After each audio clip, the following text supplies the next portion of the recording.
Cookery சேனலை பார்த்து யார் வேணாலும் சமையல் பண்ணலாம். ஆனா சுவையான சமையல் பண்றது எப்படி?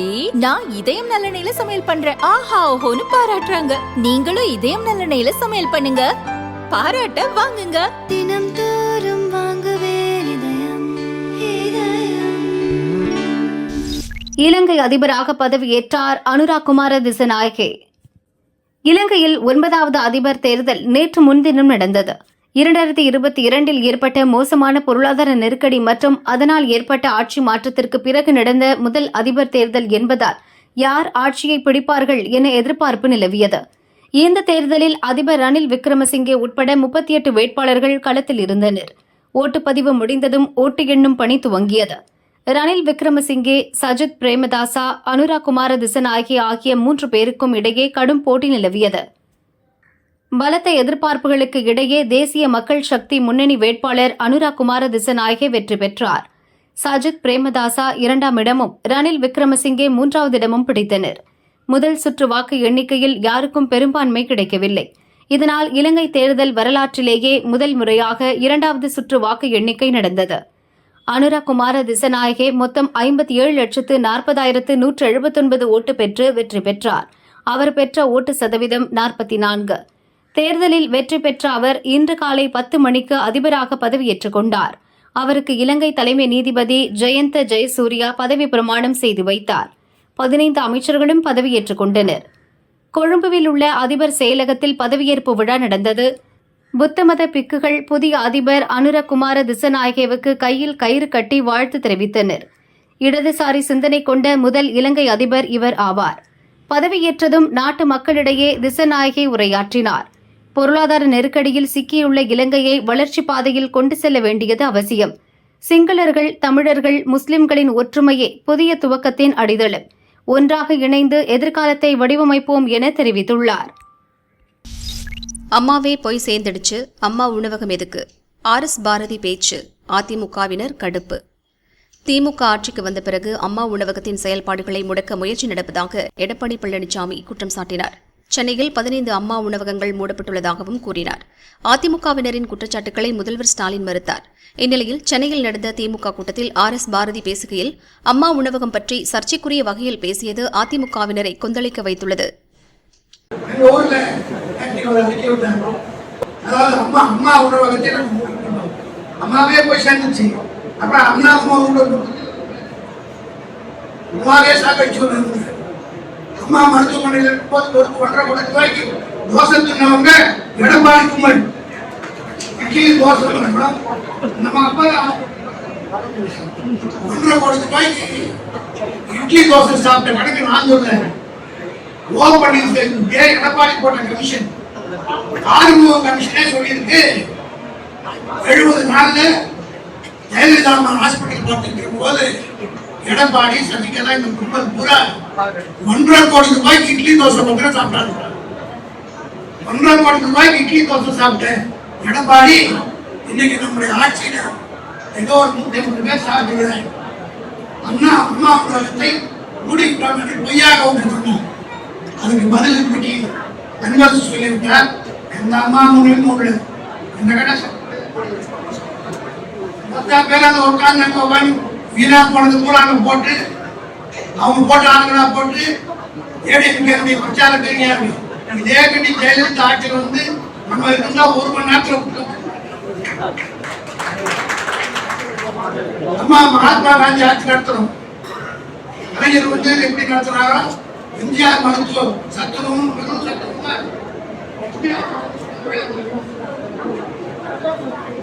இப்போ வந்து அந்த அம்மா மருத்துவமனை நடத்துறாங்க. அம்மா உணவகத்தில் எங்க சாப்பாடு போடுறாங்க. காரணம் சாயந்தரம் சப்பாத்தி பூரா அங்க பீகார் உத்தரப்பிரதேசம் அவன் பூரா இங்க வந்து நம்ம சாரோட வரை கொண்டு சாப்பிட்டு போனான். சாப்பிட பத்தி கவலை இல்லை. ஆனால் தளபதி அவர்கள் இந்த அம்மா மருத்துவமனை பேர் மாத்தின கட்சிக்காரன் போட்டு சஸ்பெண்ட் அப்பேற்பட்ட நம்மை பார்த்து எடப்பாடி பொய்யான எதிரிகள் பொய் சொன்னார். ஆகவே நம்முடைய தோழர்கள் அடுத்த நாளே நான் வந்து பேசுறோம், வெளில பேசுறாங்க. பக்கத்துல 200 பொது உறுப்பினர்கள் 2000 பேர் இருக்காங்கல்ல, உங்ககிட்ட பட்டியல் இருக்குதுல்ல. அதிமுகவில் 6 மாஜிக்களுக்கு எதிராக கொம்பு சீவும் இபிஎஸ். வந்தாச்சு அடுத்த பூகம்பம். அதிமுகவில் ஒற்றுமை முயற்சியை மேற்கொள்ளும் முன்னாள் அமைச்சர்கள் 6 பேருக்கும் செக் வைக்கும் வகையில் அவர்களின் சொந்த மாவட்டங்களில் உள்ள எதிர்கோஷ்டிகளை கொம்பு சீவிவிட அதிமுக பொதுச் செயலர் பழனிசாமி திட்டமிட்டுள்ள தகவல் வெளியாகி அதிர்ச்சியை ஏற்படுத்தியுள்ளது. நடந்து முடிந்த லோக்சபா தேர்தலில் அதிமுக போட்டியிட்ட அனைத்து தொகுதிகளிலும் தோல்வியடைந்தது.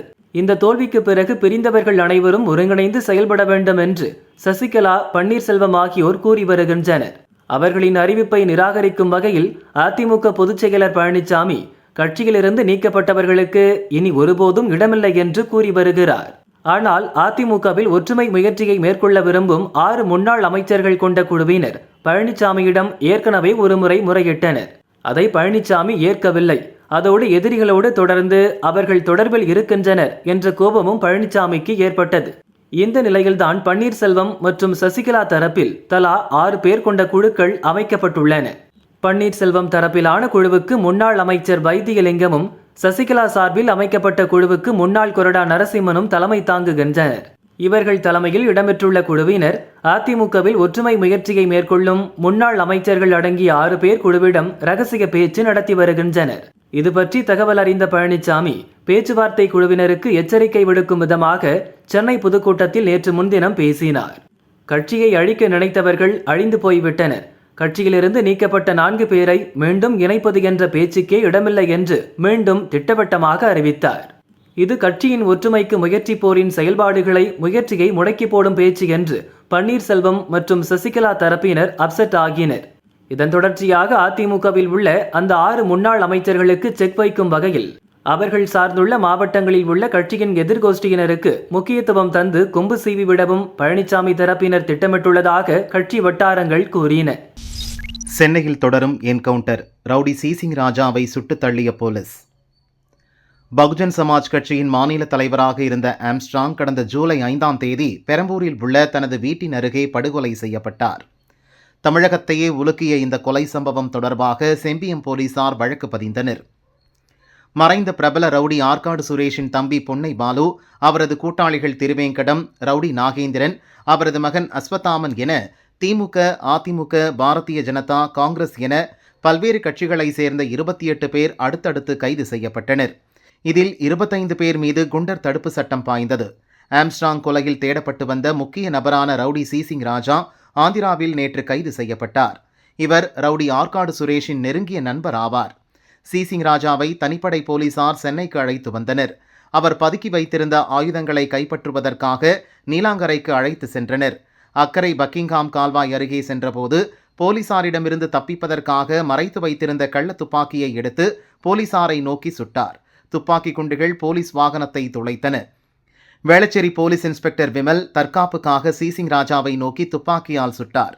இதில் சிசிங் ராஜாவின் மார்பு, மேல் வயிறு பகுதியை குண்டுகள் பாய்ந்தன. இதில் சிசிங் ராஜா ஸ்பாட்டிலேயே பலியானார். சிசிங் ராஜா மீது 5 கொலை வழக்கு உட்பட 32 வழக்குகள் நிலுவையில் உள்ளது குறிப்பிடத்தக்கது. ஏற்கனவே ஆம்ஸ்ட்ராங் கொலை வழக்கில் கைது செய்யப்பட்ட ரவுடி திருவேங்கடம் என்கவுண்டரில் சுட்டுக் கொல்லப்பட்டார்.